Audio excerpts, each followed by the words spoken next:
Let's do it. Rolls out to the right. 5 seconds to go in the first half. Dante fires deep to the left. Moss caught it at the 11, but now he pitches it to Mo Williams. Touchdown! You gotta be kidding me!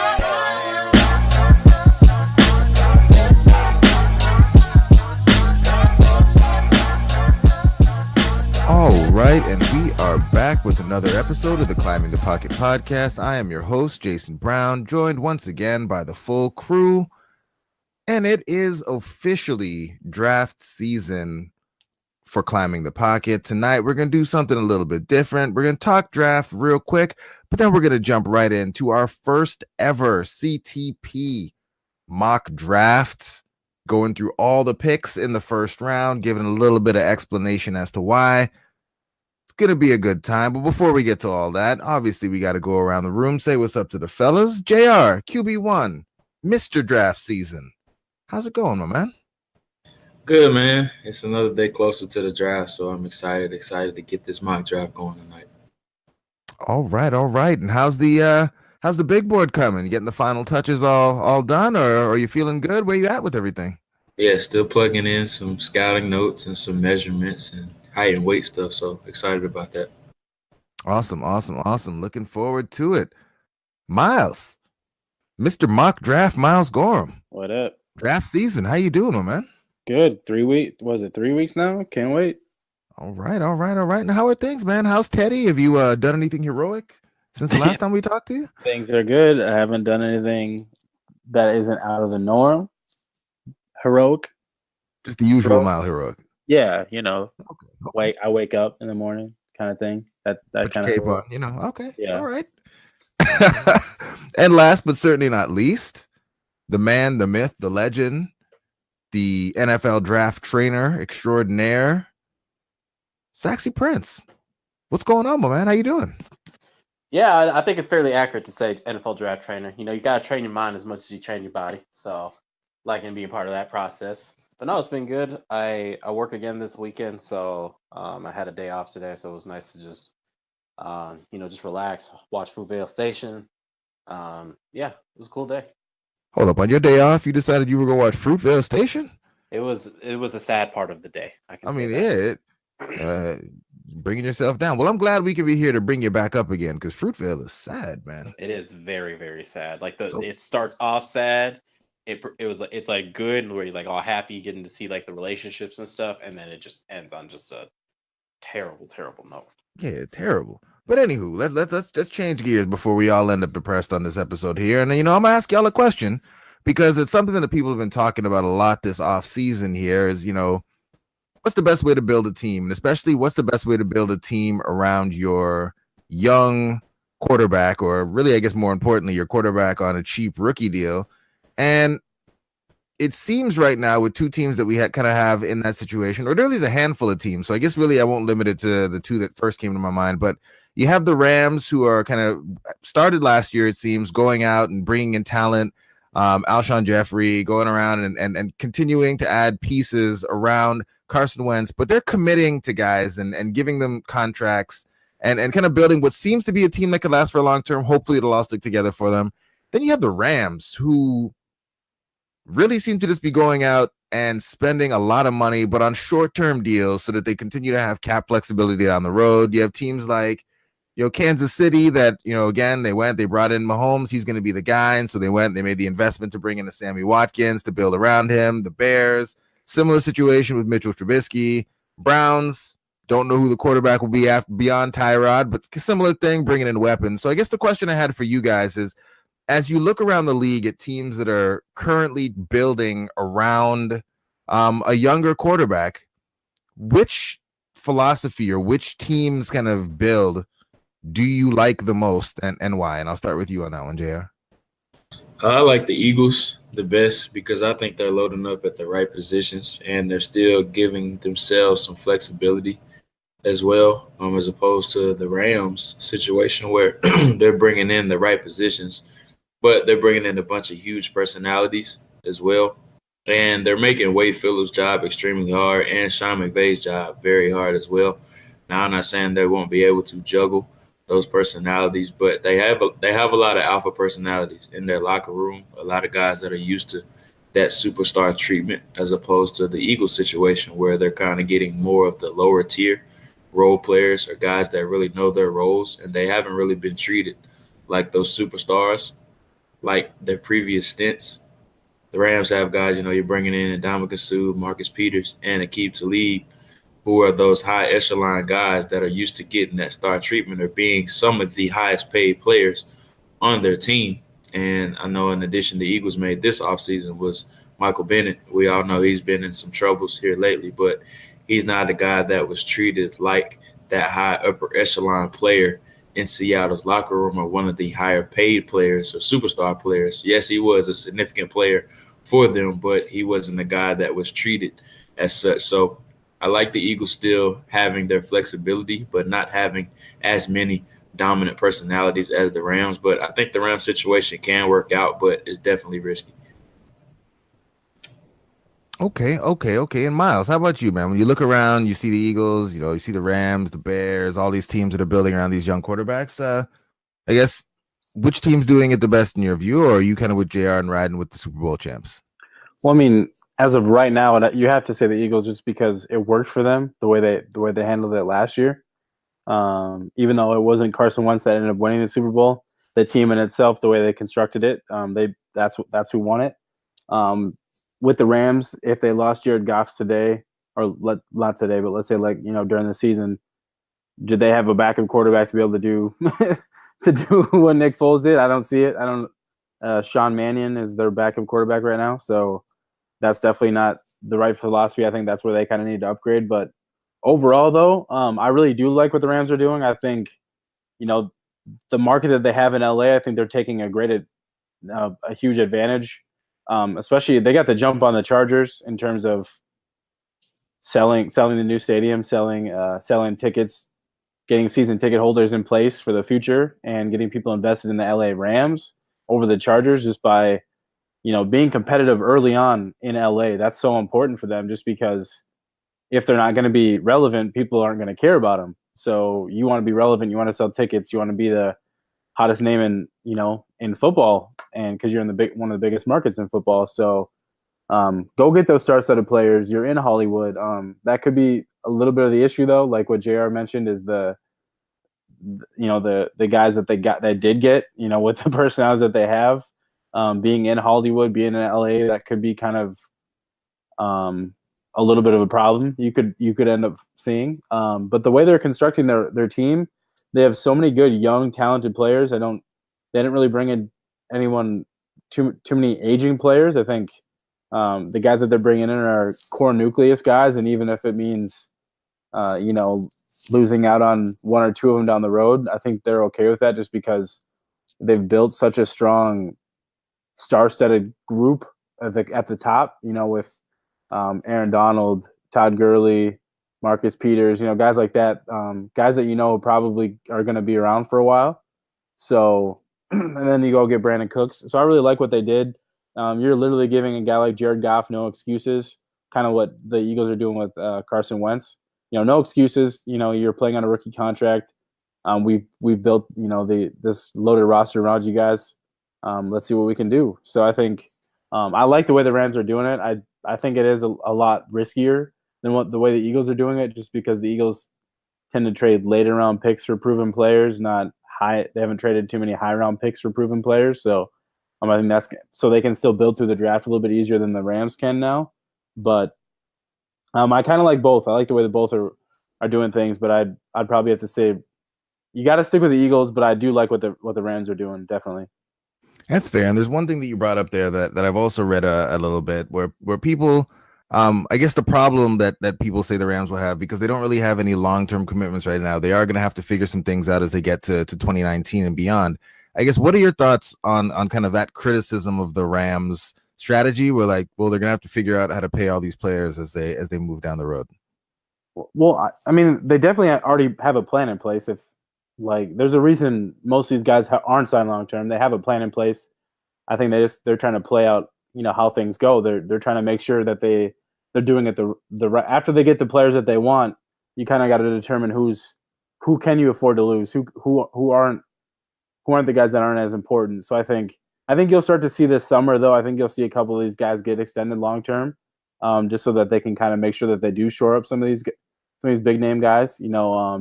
I think obviously Aaron Donald is going to get done this summer. I think I could see LaMarcus Joyner could be another one of those guys. It sounds like they're in every intention is to extend a guy like Brandon Cooks, even though he's never played with them before. So I think guys like that, you make sure you have a lot of those positions solidified. And I would assume Marcus Peters after, potentially maybe this season that's another guy they'd want to extend, but they want to kind of see how he meshes with their team first. That could be one of those scenarios. But long-term guys, like Aqib Talib, I don't think they really care about his long-term future just because they're trying to obviously win now, but he's, kind of toward the back end of his career. He's not a guy he's a guy you could replace eventually. So I think what they're doing, I think they're planning on making those extensions, and I'm sure they're already in talks with a lot of those guys. They're just trying to figure out how the best approach they want to do it, and who's going to get what, because the pecking order starts at Aaron Donald. Aaron Donald's going to get QB money, so from there you got to know what those dollars are going to look like and what that contract's going to look like, so that you can plan ahead for guys like Jared Goff, in 2 years, who's going to get a major, more than likely going to get a top dollar type quarterback contract. So you kind of got to play that out. You can't just, start throwing money around. Awesome. And Saxy Prince, what are your thoughts on kind of how these teams are building around their young quarterbacks here and bringing in either proven talent or, signing veterans for the long term, really spending and giving these young quarterbacks, as Miles kind of said, no excuses to not succeed. And which team do you think is doing the best job at it? I'm going to kind of echo with what both of them were saying. I think Eagles are doing it the right way. Something that we've known for a while, that there's kind of this ebb and flow with free agency and the draft, where draft class is fairly weak at a certain position. Excuse me. Free agency kind of helps balance that out, and vice versa. I think the problem with the Rams is like, yeah, they have to pay everyone at the same time, but they also have to, if there's a guy that they somewhat covet, they have to lock him up, versus, being able to let that guy either test the market or, really go out and seeing what's there. I mean, it doesn't necessarily like stop them from doing that. It's just that you do really want to kind of keep your own guys, because if you keep the same system, you want to make sure that, you have players there that they'll be able to perform the system at, peak level. So I don't like having to make all those decisions in 1 year. I like, having to make, maybe 2 or 3, maybe 4 guys at a time. Like kind of like what the Vikings are in. They had to make a few decisions last year and the year before that. And then, going into this season, there's Barr, there's Diggs, you have to start thinking about Hunter, some of those other guys. But imagine having to do like all of our top name guys all at the same time. That's why they locked in, some of our defensive guys last season. So I prefer the Eagles method just because it's less that you have to deal with all at one time. And I think it, I don't know if I can necessarily say it'll help you from making a wrong decision, but it makes you not make a rush decision, I guess I would say. So I'm definitely more for what the Eagles are doing. Okay, and I guess I'll just throw in an honorable mention for the Chiefs and for the Browns. I think that the Chiefs, just with the positions that they have locked up, with the elite tight end with Travis Kelce, bringing in Sammy Watkins to go along with Tyreek Hill, matching the skill set of the receivers to Patrick Mahomes and that big arm. I think that'll be something that'll, if nothing else, be fun to watch, because the Chiefs defense is terrible, so they'll probably put up a lot of fantasy points on that team. And then the Browns with Gordon, Landry. I'm still a believer in Corey Coleman, if he can drink some milk and not break any bones this year. David Njoku, Duke, and Carlos Hyde. I think that's a nice core of offensive talent to go along with what was a fairly decent offensive line. We'll see what happens at left tackle with Joe Thomas retiring. But for whomever the Browns draft at what we will assume will be the first pick, should be coming into a pretty favorable situation. So that's where I would go with that one there. And All right, let's move into some draft stuff here. And I guess, we are known as a Vikings pod, so, we'll have a little bit of Vikings specific stuff here. So before we get to the mock draft, JR, I'm going to start with you. And we're going to go through this one pretty quick here. JR, who is your draft crush for the Vikings that you hope they get after round 1? Oh, well, my guys, I was going to take yours, Jason, but I'll let you have Frank Ragnow because I know that's probably what you're going to say. No, it's fine. You can take him. You can just go ahead and spit the gospel for both of us on Frank. Nah, I'm good. I'll keep the answer different. I'll say Lorenzo Carter. Lorenzo Carter is my guy. He's a guy I've been banging the table for months now. I think his upside is off the charts. I mean, he's 6'6", 250 pounds, ran a 4.4 at the combine. Guys that move like that, they just don't grow on trees. They don't come around very often. He has experience at outside linebacker and as an edge rusher, and that's perfect in Mike Zimmer's scheme, him having that versatility. So I think he'd be an ultimate chess piece in the Vikings defense. Right, like it. Miles, how about you, man? Who's your crush? Let's see. Which wide receiver do we think, Miles? Miles, who are you going with? Which wide receiver are you hoping we pick up in the middle rounds here? You know what? I'm actually not going to go wide receiver. What? I know. There are a lot of guys I would really like to see them. I would be okay with them drafting a wide receiver. So, and I think they're going to address it. So it makes me a little more happy about it, I guess, in terms of where I think they're going to go there. But I'm gonna give 2 quick names after the first round. I think they need to add a move tight end, a guy that's could be the potential long-term tight end. I think Dallas Goedert would be perfect. That'd be my ideal scenario. If they were to trade back from round 1, and potentially even at pick 30 in round 1. And then MJ Stewart from North Carolina, the cornerback, I think he could step in and be the nickel corner from day 1. And I think he's a really good player in terms of mirroring. And I think he could even, slide out outside if you needed him to, and potentially even move back to safety a little bit if that's an emergency situation you need him to. I'm a big MJ Stewart watching him last couple of weeks, a little more than I was earlier in the process. So I really like him a lot. And I think, in like the early in the third round, if they wanted to address corner, I think he'd be the perfect guy to go grab. Awesome. Yeah. And I saw you mention him, and then I think I saw JR. I don't know who said it first, but I saw you both kind of mentioning him around the same time, and some a little bit of buzz around him on draft Twitter there. So it's an interesting name, and one that I know that I'll need to do a little bit more research on. Saxy Prince, how about you, man? Who's the player that you're really hoping that falls to the Vikings after round 1 that you've really been digging into here lately as we get into the draft? I don't think it's much of a possibility anymore, but I love him. Love watching him on film. Isaiah Wynn, I think he would improve the Vikings offensive line immediately. I think he would kind of bring a little bit of nastiness to the offensive line.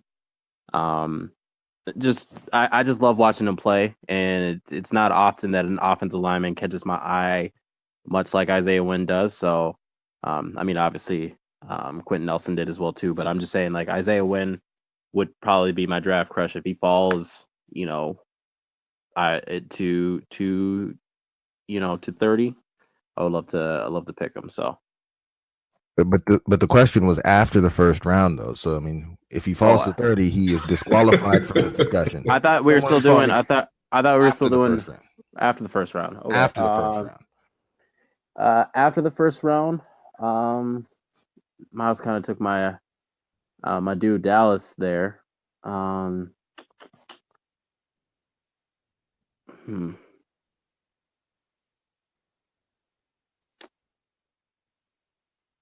Give me a second. I need to think about a guy real quick. All right. Well, I'll jump in and talk for you while you're going through and thinking of your guy. And JR is right. I think Frank Ragnow is the guy that I would roll with here. He is a player that seemingly is falling not really under the radar. You just haven't heard a lot of buzz from him. But when you go and you dig in and look at some of the numbers from Pro Football Focus, he's been a dominant player On the PFF Forecast podcast, Eric and George have started digging into, PFS pass blocking grades and looking at how they translate from, college to pros, and just, the stats that Frank Ragnar's put up over the last 2 seasons from a blocking perspective and of what they hinted at today. I think there's an article that'll be dropping the next day or so. It bodes well for his transition from college to the pros. And, he seems to be healthy now. He's athletic, can play multiple positions across the interior, which gives us some flexibility. And I think that, I'm hopeful that, when that run on interior alignment starts around the middle of the second round, that he will be a player that is still on the board for us there towards the end of the second. So, yeah, that's my guy. Hoping he falls and that we can add him in and keep building up that the offensive line there to keep Mr. Cousins clean. Prince, you come up with anybody? Yeah. There's definitely a chance this guy could get picked in the first round, but he might fall and likely will fall. Ronnie Harrison, Alabama safety. I think paired with Harrison Smith would be kind of a nasty combo with both of them. I mean, it would still give you some flexibility because you still have Andrew Sendejo there, but you obviously could get a guy with a little bit more upside. So Ronnie Harrison would be a nice target in that second round. He was in Minnesota yesterday. Oh boy. Yeah, right. Two big name safeties were in Minnesota. Yeah. So I think that they are at least trying to do their due diligence if the board doesn't fall the way that they want to and they need to take best player available. So NFL went and put that Sendejo rule in, and the Vikings were like, we need to bring somebody else in here. Can't be taking them 15-yard penalties every time Sendejo makes a tackle. Got it. That's when you get suspended 3 times this year. So yeah. We're going to bring somebody who can keep their head up when they make a tackle. But all right. Got all that out of the way. We're going to jump into this thing. We're going to try to get now to our first CTP mock draft, first round only, no trades. We'll be rotating through the picks here, giving a real quick kind of bit of commentary on why we've chosen who we chose. And the key thing here is we're not trying to predict what the NFL is going to do. We're telling you what we would do with these picks and why. So before we hop in, just real quick here, I guess, JR, as you kind of look at things here, you're going into this, as the GM, what philosophy are you bringing with you into the draft? Well, I'm a guy that's a firm believer in building from the outside, from the inside out, starting with the interior offensive and defensive lines. I'm a firm believer in building up the trenches. That's really what wins games. If you're strong in the trenches, I think you give yourself a lot of chances to win a lot of games. Obviously, you go out from there. Quarterback is obviously the next most position from there. And then you continue to fill in those other spots like cornerback, receiver, and, those glorified positions like that. So that's just a philosophy that I would use.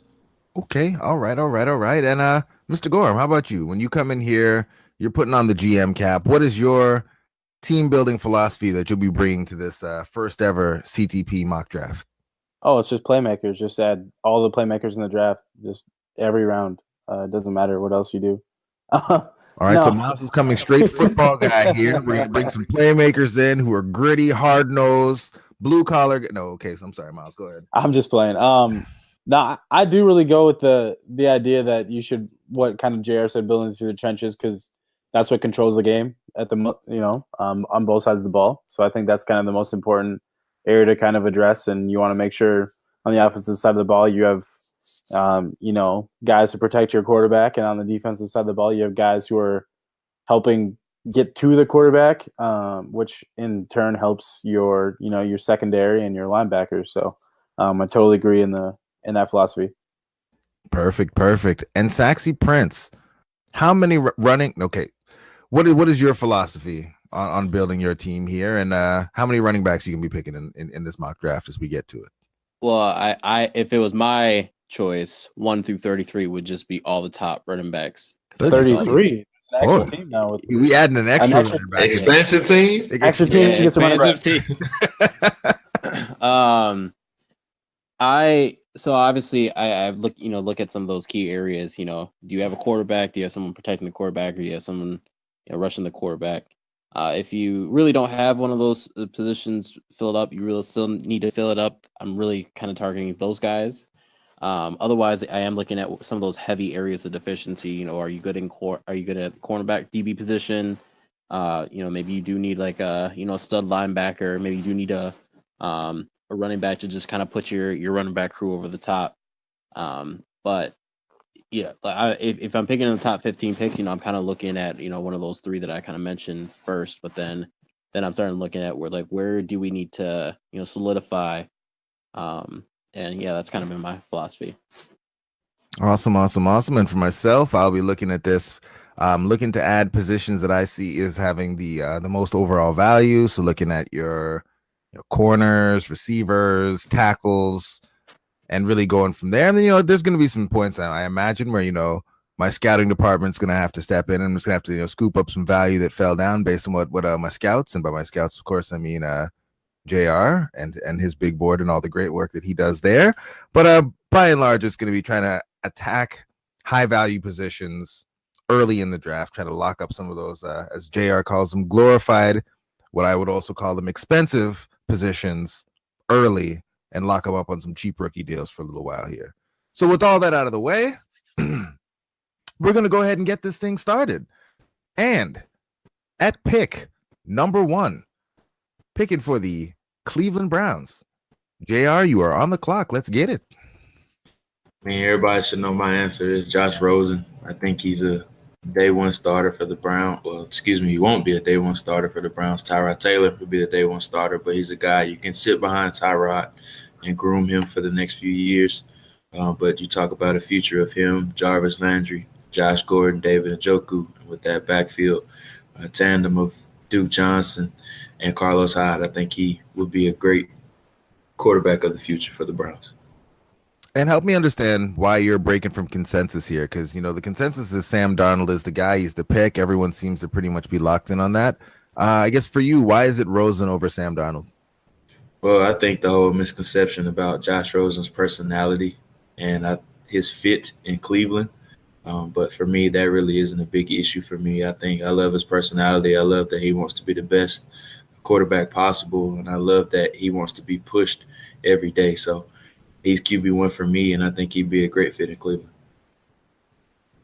All right, Miles Gorham, you are up. Pick number 2 for the Giants. Yeah, this is an easy one for me. If Jared's going Josh Rosen to the Browns, I think what a better way for the Giants than to get another personality like Eli Manning. Go get Sam Darnold from USC, quarterback. I think it'd be a slam dunk. I mean, he gets to sit behind Eli. He potentially gets to keep gets to throw to fantastic weapons in Odell Beckham Jr. if he doesn't get traded, Sterling Shepard, and Evan Ingram. So there's a lot for him to like there. They added Nate Solder, the left tackle. So I think, like I said, he gets a year to sit, and he gets an opportunity to just kind of learn and work with a guy like Pat Shurmur. So I think it'd be a great fit for him. Awesome. Yinka, next up, picking for the Jets. Yeah. Who you got, man? Yeah, man. I think the biggest thing the Jets have need for past couple of years, they need to solidify their quarterback position. So I'm going Baker Mayfield out of Oklahoma. I think he's going to be going into a wonderful quarterback room. He will have Josh McCown. He'll have Teddy Bridgewater. They might even have another guy that they bring in maybe late that gets cut or something. But I think he'd be going into a great situation as far as having enough minds to really make him prepared as a pro. And I don't know if he'll be the day one starter, but I think if you're drafting him that high, he almost has to be. So I think that would kind of start the Jets to be on the up and up to really be a contender in the next couple of years. So Baker Mayfield, the Jets.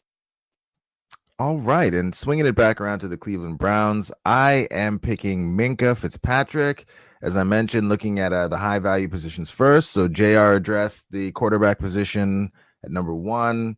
The Browns have already pretty much solidified that receiving core with Landry, Gordon, Corey Coleman, and Juco. That's all pretty much wrapped up.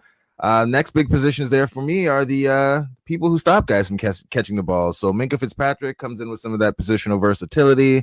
Played corner, played safety, coach on the field, guy to come in, help solidify them at a position that they need. So Fitzpatrick is my pick, and we'll move it right along to JR, pick number 5 with the Broncos.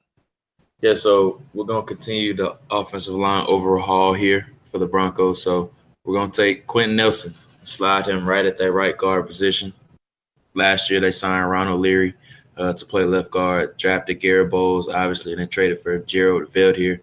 And Matt Parise is at center, so they still have a big hole at right guard. We got to get some protection for Case Keenum. Thought about a quarterback here, but they seem to still believe in Paxton Lynch. So I'm going to get a guy to protect Case Keenum and take Quentin Nelson. All right. And bringing it back around to Mr. Gorham here, pick 6 with the Colts. Who you got?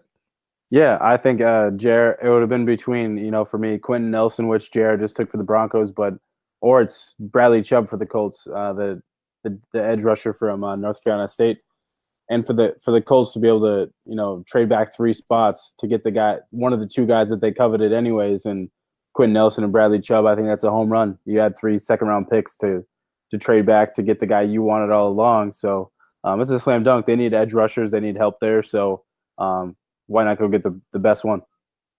All right, makes some sense. Yenka, number 7 with the Bucks. Yeah, I think we're all in agreement that we love this guy. I think he's somewhat of a cheat code back there, but Derwin James out of FSU, the Bucks can just use another weapon in their backfield, and I think they would really love Derwin James's talent. He comes into a secondary that's I think desperately needs a guy like him. So there's not much to say there. Just Derwin James out of FSU. All right, and for me here at 8 with the Bears, and this is where I went back and forth a little bit on the picks. Still, as always, looking to target those high value positions early. Think it's too early for a wide receiver or anything like that. Already solidified that position in free agency. So I'm going to target a cornerback here, and this is where I'm going to trust my scouting department, trust the board, and I'm going with Jair Alexander, cornerback out of Louisville, coming off the board for the Bears. And with that, we move it along to number 9 with the 49ers and JR. Yeah, so this is a team that's really positioned themselves to take the best player available on the board. Obviously, they have some good additions in Jerick McKinnon and Richard Sherman, who was their 2 headliner additions. So I'm going to go with Roquan Smith here. I think they need a guy in the middle of their defense. We don't know Reuben Foster's situation and how long his suspension will be, or what his off-the-field situation currently is. So we need to get ourselves a security blanket. And I think Reuben Foster, or I think Roquan Smith, can be that guy. Okay, number 10 with the Raiders. And I'm sure this pick, by the time the draft rolls around, will be traded for a retiring player or something like that. But for now, Miles, who are you picking for Gruden and the Raiders at 10? Surprisingly, they get one of the younger players in the draft, Tremaine Edmonds, linebacker from Virginia Tech.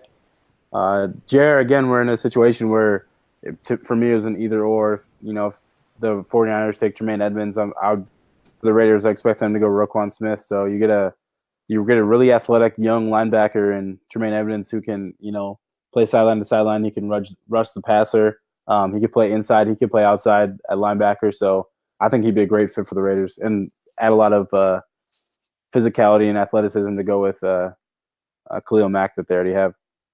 Awesome. Yenka, number 11 and the Dolphins. What are you doing? Yeah, I mean the Dolphins just lost Ndamukong Suh, so I think you want to find another weapon in that interior to plug back in. So Vita, that's how you say it, Vita Vea. Out of Washington, I think you can put him. It's Vita Vea. Vita Vea. Okay. It's actually his name. A real quick story. Adam Schefter tweeted out his like legal name, and it's like 12. Yeah, it's long. really it's Tevita Vita Tulukioni. I'm butchering all of that, but yeah, he has like eight names, man. But yeah, no, I think the Dolphins could use another weapon in the interior after losing Sue. He's 6'5", 340 pounds, so could probably be your nose guy, but also maybe has some decent pass rushing ability as well too. So you really you're losing Sue, but you're getting to replace him with Via. So And on this one, this is one where, again, here at Climbing the Pocket, the board that we trust is the board from one Jordan Reed. And you kind of went off script there and kind of, jumped it, and with an interior alignment that's a little bit, further down JR's board. I guess why'd you go here instead of, a Hurst or someone else that may be a little bit more well known? Yeah, I know that as far as Hurst, I know that the heart condition is going to scare people a little bit, scare some teams away. I don't think that it should, but I definitely feel as if Villa is still a good player, even though he definitely could be a fringe first round guy or fall to the second round. But Hurst, I like him better. But like I said, I think teams might let some of those things push players down further than they probably should be. So I think they probably will want to go with a guy that they don't have any maybe those physical issues and whatnot. So that was kind of my thinking behind it.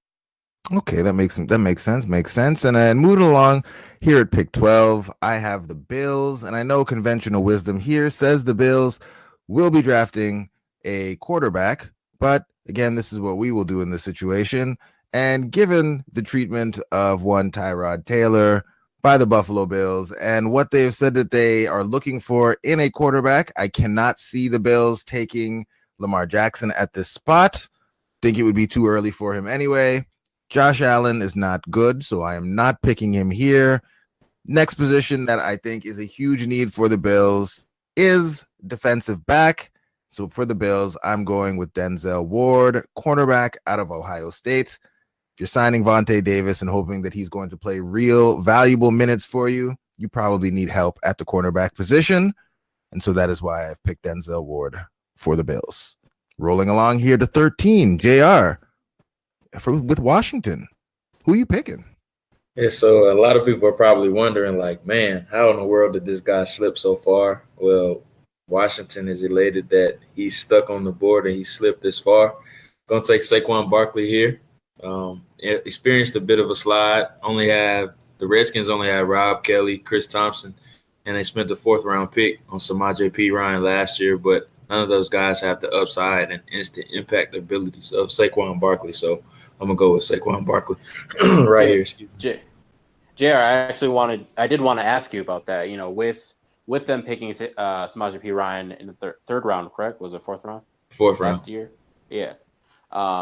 You still feel like they would, maybe look at the quarterback position or not the quarterback, but running back position like this early? Yeah, I think they would, because I think a guy they seem to be wanting a running back really early. They had a heavy presence at Darius Geis's pro day the other day, and also at Saquon Barkley's pro day as well. So the Redskins, I don't know if it's a smokescreen or not, but the feels that they are giving right now is that they want to take a running back. That's the vibe that they're giving everyone right now.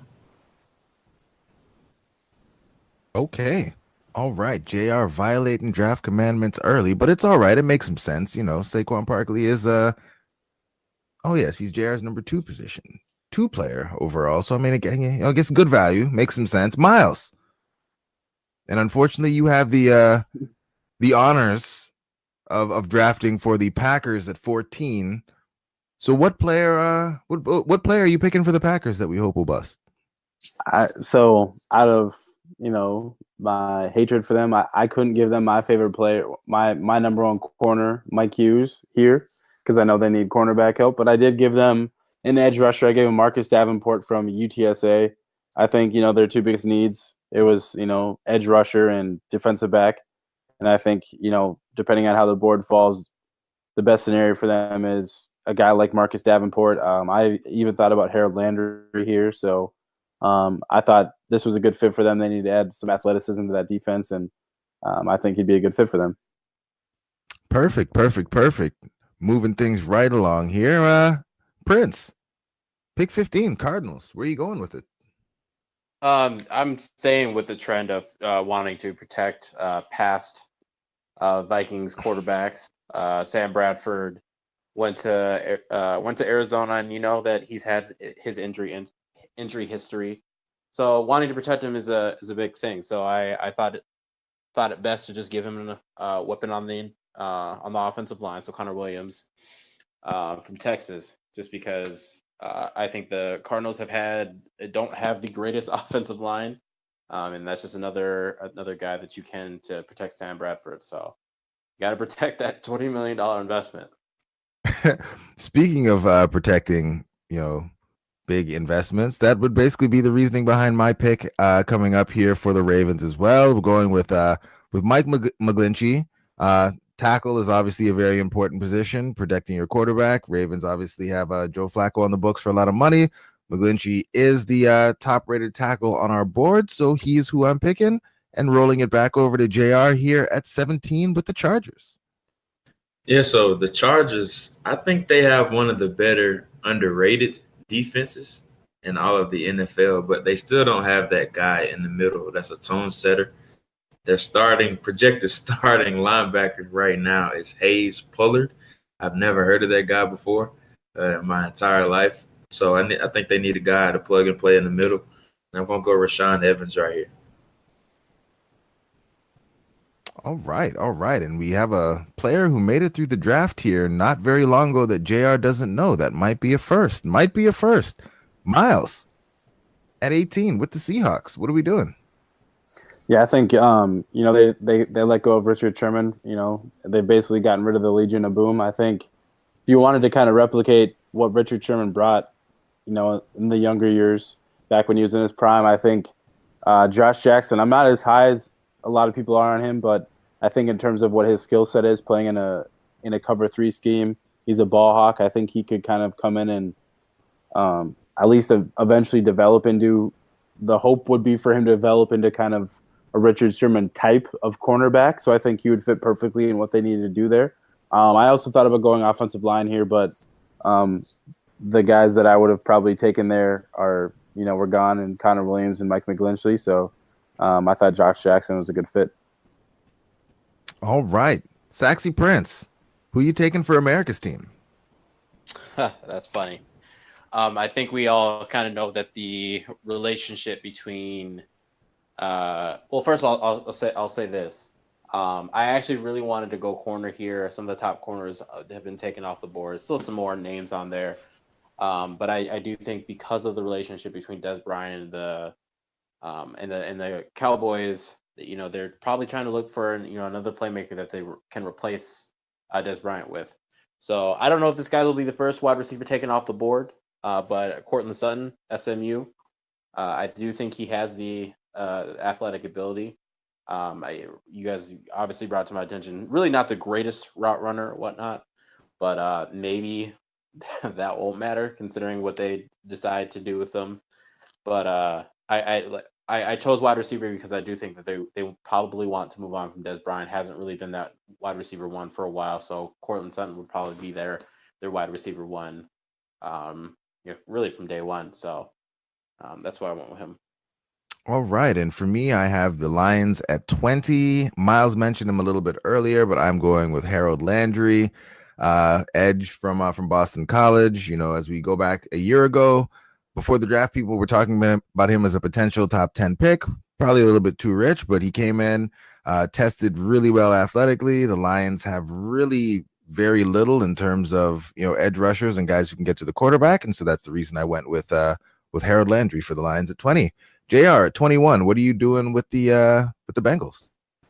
Yeah, I mean, this is an easy pick. We all know they need help along the interior offensive line, and I'm going to take the best guy available on the board, and that's Isaiah Wynn from Georgia. I think he's a plug-and-play option for them, opposite of Clint Boling at right guard.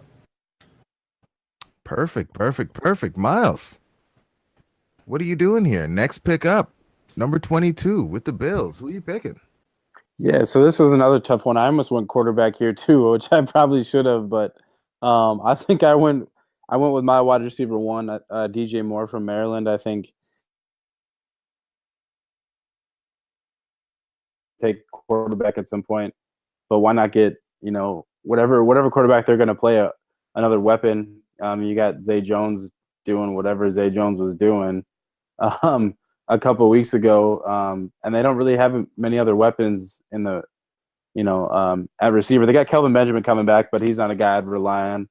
and they got Charles Clay, but it's nothing too great. So I think adding a guy like DJ Moore would be a great fit. He can do a little bit of everything for them, and he'd step in and immediately, bring a boost to that offense.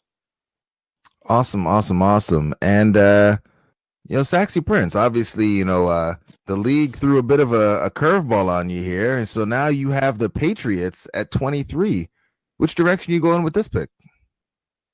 Yeah, I originally with Rams, with the Rams, I originally had them, taking a offensive lineman, this offensive lineman specifically, and then the Patriots move, and I'm like, well, I do still think that they need help along the offensive line. They lost Nate Soldier, so I decided to go with Will Hernandez from Texas El Paso. I think he's a great offensive lineman, especially you're getting this late in the draft.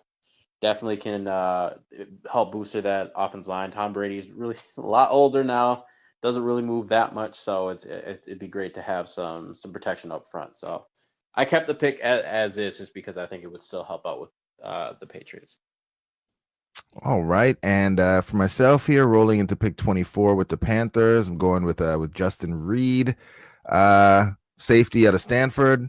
When you look at that Panthers roster, especially as you get into the defensive backs there, safety is quite barren. They are in need of a talent upgrade and an infusion of some youth playmaking ability at that position. So I have gone with Justin Reed for Stanford for the Panthers, because I think that he'll be a great fit for them there. JR, 25 with the Titans. What are you doing, my man? Yeah, so they just hired Mike Vrabel recently, and I think they're going to take a defensive guy or a defensive prospect. They're going to try to build up that defense. Why not start in the middle? They lost a guy, Avery Williamson, to the Jets, so now they need somebody to replace him at that right inside linebacker spot. So I'm going to go with Leighton Vander Esch from Boise State. I think he's a perfect fit for them in the middle. Okay, Leighton Vander. Can you tell us a little bit about him? Because I'm not going to lie, he's a player that I've seen on Draft Twitter a little bit, but I'd never seen him play a snap. What's the scouting report on him? Yeah, so, I mean, he's a good prospect. I like him. Still raw at the position. He's only been a one-year starter, but he's an interesting story. Started as an 8-man football player in high school. He walked on at Boise State. He was only like 6'2", 180 pounds. Came in, wasn't even a linebacker, started off as a safety for him. Worked his way up through their system. Ended up being conference defensive player of the year. Like I said, he's very raw. But he shows some really explosive traits. Best game was probably against Oregon, where he was just flying all over the field. Has very good instincts, but he's still relatively new to the position, so he's still learning exactly how to play it. So it's really a potential and upside pick with him, hoping that his best days are ahead of him. Awesome. And Miles, rolling into 26 with the Falcons. What are you doing here? Yeah, I'm going. They just lost Dontari Poe after giving him a 1-year deal, and I think that's kind of where their biggest need is on the defensive side of the ball. And getting a guy to work next to Grady Jarrett and Tack McKinley, I think adding Deron Payne out of Alabama would be a great fit here. He'd come in and he's not just a one gap plugger too. He can get to the quarterback a little bit. He can make some plays, wreak havoc. So I think you had him next to Grady Jarrett. I think that'd be a really good duo moving forward. Okay. Saxy Prince, next up here, 27 for the Saints. Who are you picking?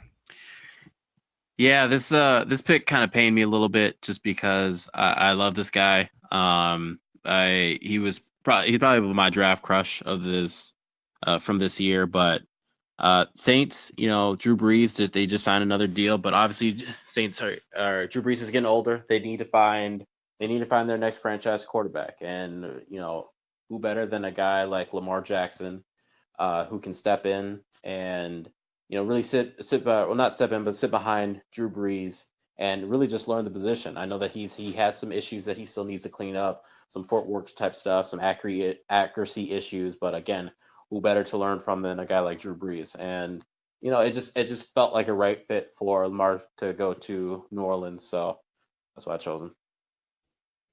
Yanka loving a quarterback from Louisville. Who would have thunk? Well, all right, moving to 28. I am picking for the Steelers here, picking a player that I know I've given Miles a fair amount of grief about, but again, we got to trust our board, trust the scouts, and the value was too great to pass up here for the Steelers. So I've gone ahead and picked Calvin Ridley, wide receiver out of Alabama. Everyone knows Martavis is like a strike away from never playing again. So Calvin's another player who can come in, probably be an immediate contributor, give them another weapon out there for Big Ben as he winds things down in his career. So that is the reasoning why, and that is the player I've chosen. JR, 29, and the Jaguars. Who are you picking? Yeah, so this is a team that doesn't have a lot of holes on its roster, very deep roster. We all know their defense is loaded. They seem to have a firm belief in Blake Bortles going forward. So why not add another weapon to his arsenal? Yes, they've added Niles Paul and Austin Seferian-Jenkins to the fold at tight end, and they parted ways with Mercedes Lewis. But I still think they need that young option to pair with Austin Seferian-Jenkins for the long haul. So I'm going with a high upside prospect in Mike Gesicki, the tight end from Penn State. I think he would be a great option for Blake Bortles in the passing game. JR, I have a question. I have a real quick question for you. After losing both Hearns and Robinson, I am a little surprised at tight end. What was your thinking behind that? Well, I mean, you could go receiver right there, but I mean, they seem to like Moncrief, who just got there. He was a high priority signing, and Marquise Lee. And I mean, you're right. They could go receiver, but I just didn't see the value right here, especially with Ridley and Moore and Sutton off the board. So I just think it's a drop off from those next guys. And I don't think any of the rest of the bunch was just worth a first rounder. But you got a guy like Gesicki, who essentially is a big wide receiver on the perimeter and is more of a bigger threat than the guys that you already have in the stable. So I think he was more of a better pick that fits than forcing a pick at wide receiver. Yeah. Awesome. All right. Well, Miles, my heart is broken because JR went and took the guy I would want for the Vikings for the Jaguars. Of course, that's what he usually does. Yeah, that's how he does there. So Miles, at 30, what are you doing for our Minnesota Vikings? This was a tough one for me just because obviously there's, if you're looking at offensive line, Isaiah Wynn would have been a perfect scenario for me. He'd have been a guy I would have wanted. Maurice Hurst is still available, but I'm still a little uncertain there, and I think offensive line is a little bit more of a need. And then you look at guys like Frank Ragnow. I think it would have been a little too early for me to snag him. Not saying that I wouldn't, but and then same with Billy Price. Billy Price coming off that torn pec. I don't think that warrants a first round pick, in my opinion. I mean, you never know how long that could really linger. I know people said 3 to 4 months, but you never really know, and that's not something I want to worry about, at least in the first round. So I picked James Daniels, the interior O-lineman out of Iowa. He's super athletic. He's still only 20 years old, so he's one of the youngest players in this draft class. He's got position flexibility, so he could come in and start at right guard right away. Like I said earlier, he's super athletic, so he's a type of guy in the type of scheme that John DeFilippo is going to run. Is he wants his interior guys to be able to move, and I think out in the screen game, get him on pulls and everything. James Daniels is, I think, the ideal fit for what this offensive line is looking for at their right guard position. And I think if you needed him to slide into center to play there too, he's got a lot of experience playing there too. So I think out of the guys that are left on the board that kind of based on what was left, that's the route I'd go if we're talking offensive linemen. Besides the Isaiah Wynns, the Mike McGlinchey's, Connor Williams, even Will Hernandez, I'm taking James Daniels. All right. Saxy Prince, picking again for the Patriots. What are you doing at 31? I'll preface it with this. Before I knew this quarterback, I mean, we all kind of discovered off air that this quarterback hadn't been chosen. So because of the fact that I believed in irony, I chose Mike White for the Patriots. However, after discovering this quarterback hadn't been taken off the board, and obviously the Patriots, they're another team like the Saints that do need a successor. So I chose Josh Allen out of Wyoming. I think he'd probably be a really good fit in New England, to be honest. He would be able to sit behind Brady. learn a lot from him, as well as really get to move along slowly. He's probably not a guy that will maybe not in his first year just come on the scene and just explode. But I do think if he does sit behind a guy that's future first ballot Hall of Famer like Tom Brady, that he would we'd probably get to see more of the the great attributes of Josh Allen, and maybe not so much some of those drawbacks that he has. So chose Josh Allen for the Patriots. Okay, and last, and I'm going to say certainly not least, since it's my pick for the Philadelphia Eagles. And it's not really a position of need. It's just this player, just based on the value attached to him on the board here, and the fact that he has fallen so far. A couple of you have mentioned him, but Maurice Hurst is my pick here. Again, it's a position at which the Eagles are already deep, but the stories are coming out that folks out of Michigan are vouching for his health. We'll see if he gets that clean bill of health between now and the draft. But if that happens, the value here is just too much to pass up. So that is where I went with it. Maurice Hurst going to the Eagles to make a position of strength even stronger for them. And that's it. That is the first CTP first round mock draft. If you're still with us, obviously we want your feedback. Hit us up on Twitter. Let us know how we did. Tell us about how much you hate all the picks that we made, and how stupid we were to think that player would be available when they were, and all of those other good things. All the feedback. We want to hear it from all of you. And with that, we're going to wrap things up. Before we do, I'm just going to go down the line real quick. So, JR, I feel like I know the answer, but, working on the draft board, getting that all finalized, is that the all-consuming thing that's kind of taking up all your time? Or is there anything else going on for you out there? Yeah, that's the thing that's taking up all my time right now. Long days, long nights, working on that, trying to finalize it and get that out Monday. Awesome. Good stuff. Mr. Gorham, what's going on, man? What you working on? Yep, finishing up my top 5 rankings, and then finishing up a little article I did of a mock draft. So that's about it. Awesome. Love it. Prince, what's going on with you, man? Now that you've, I guess pro day is in the rear view mirror, you can take a break from footwork and running sprints. I guess, is there anything in the hopper for you in terms of articles or anything like that we should be looking for? Yeah, I mean, I'm probably going to take a page out of JR and Miles' book, and this is really mock draft season, so I think I'm probably going to finally do one just before the draft really kicks into gear. And then, I probably might do some kind of like top 5 per positions type thing. But yeah, other than that, I'm excited. Draft's in less than a month, so really just waiting for that. Good stuff. And I'm gonna try to write some stuff this weekend, but I don't want to talk about it yet. I need to get the inspiration to sit down and lock myself in the room and start typing away. But I hope to knock out a couple articles over the weekend to release over the tough to couple do, days. though. Yeah, it is. You got to be in the right frame of mind to write stuff. I know what I want to write about. It's just I need to get the feeling that's right, so I can actually get it on paper. I've always found it like it's really, really hard to just like, okay, at Tuesday night at like 7:00, that's when I'm gonna write this article or whatever. It's normally at least my approach is I'll start to think about stuff, and then I'll just start writing it out, and then obviously clean it up as it needs fits. But it's definitely helped way more as far as my process to just be able to write that kind of organically than the force thing where you're constantly forgetting maybe some points that you wanted to make, and then the article isn't exactly where you wanted it to be. But yeah, for me, I just gotta get these kids. That'll work for you. No, I just gotta get the kids. Yeah, that too. Can we help? No. What are you working on?